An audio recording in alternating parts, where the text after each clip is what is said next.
ఆ రోజు వాళ్ళని తీసుకెళ్ళిపోయాక మన కమ్యూనిటీ వాళ్ళకి నేనేం చెప్పాలో నాకు అర్థం కాలేదు ప్రిన్సీ. పాపమా ఎలకోయిలా స్వరమే పోయిందో,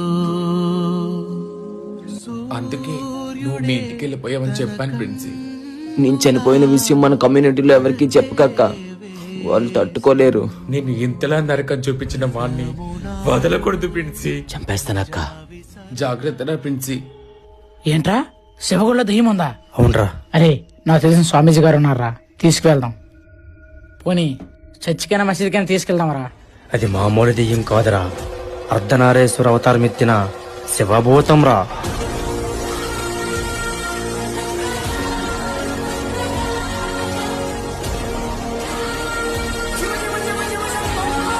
ఇప్పుడు ఏం చేద్దాం? ఏం జరుగుతుందో చూడటమే.